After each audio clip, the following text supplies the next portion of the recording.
জনপ্রিয় প্রেজেন্ট আসসালামু আলাইকুম। আমি নৌসারে শিখেছি অঙ্ক শিখি মজা করে পেজটিতে আমি প্রতিনিয়ত যে অঙ্কগুলো করে থাকি তার বিভিন্ন চাকরি পরীক্ষা এসে থাকে, অত্যন্ত গুরুত্বপূর্ণ। দেখতে থাকুন আর শিখতে থাকুন। বয়সের অঙ্ক কিছুদিন আগে একটি দিয়েছি, অনেকের রিকোয়েস্ট রয়েছে বয়সের অঙ্কগুলো তারা অনেকেই ভুল করে, যার কারণে বলেছে আরেকটু দিলে ভালো হয়, আরেকটু বুঝিয়ে দিলে ভালো হয়। তা সেই জন্যই আজকে আরেকটি বয়সের অঙ্ক নিয়ে সাজিয়েছি। আজকে বয়সের অঙ্কটা হচ্ছে মহিনুরের জন্ম তারিখ 13 জুলাই 2013। আজ 2 মে 2026 তারিখে তার বয়স কত? অত্যন্ত সহজ। আমরা যে নিয়মটা ফলো করব, শুরুতে আমরা লিখব বছর, মাস, দিন। তাহলে আমরা আজকে তারিখটা লিখতে হবে, যেহেতু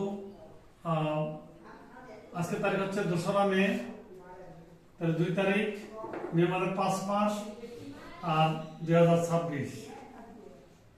জন্ম তারিখটা কত? 2013। জুলাই মানে 7 মাস আর তারিখ হচ্ছে 13।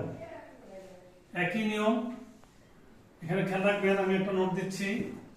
এখানে আমরা যখনই বিয়োগ করতে চাচ্ছি 2 থেকে 13 বিয়োগ করা যায় না, তাহলে এদিক থেকে 1 মাস হাওলাত দেবো আমি। 1 মাস মান, তাহলে 1 মাস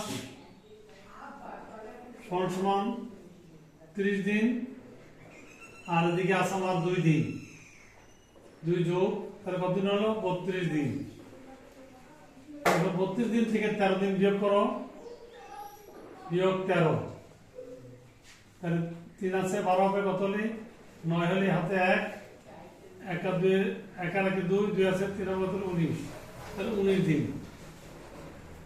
এরপর আসেন যেহেতু নিচে আমি এটাকে দেবো 8, 8 আছে, এটা এখানেও তাই 8 থেকে 5 থেকে 8 বিয়োগ করা যাবে না, তাহলে 1 বছর হওয়ার দেবো। 1 বছর সমান 12 মাস, আর এখানে আছে 5 মাস, তাহলে মোট হলো কত আমার? 17 মাস। 17 মাস থেকে 8 বিয়োগ করবো, বিয়োগ 8, তাহলে হবে 9 মাস। তাহলে 1 নিচে নম্বর এখানে 14 হয়ে যাবে। 14 আছে কত হলে?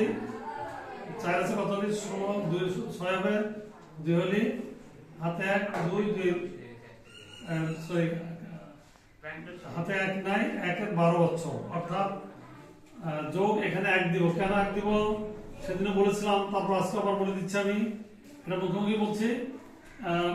মনে রাখেন আপনারা, যখন আমরা বিয়োগ করি তখন যে দিনটা বেরোয় তার সঙ্গে 1 যোগ করতে হবে। এই জন্য এই বিয়োগ করার সময় জন্ম তারিখটা বাদ পড়ে যায়, তাই 1 দিন বেশি ধরতে হবে। তাই এখানে হচ্ছে 20 দিন, 9 মাস 12 বছর। তাহলে 12 বছর মহিনুরের বয়স হচ্ছে আজকে পর্যন্ত 12 বছর 9 মাস 20 দিন। অত্যন্ত সহজ অঙ্ক, একটু খেয়াল করে দেখতে থাকেন আর শিখতে থাকেন। আমার এই ভিডিওটা যদি আপনাদের ভালো লাগে থাকে তাহলে অবশ্যই লাইক দিবেন, শেয়ার করবেন এবং কমেন্টস করবেন এবং ফলো দিতে ভুলবেন না। ভালো থাকুন, সুস্থ থাকুন, আপনাদের কর্মময় জীবনকে আস্তে আস্তে এগিয়ে নিয়ে শীর্ষ দেশে উন্নীত হন, এই কামনা করে আমি এখানে নৌসার শেষ করছি।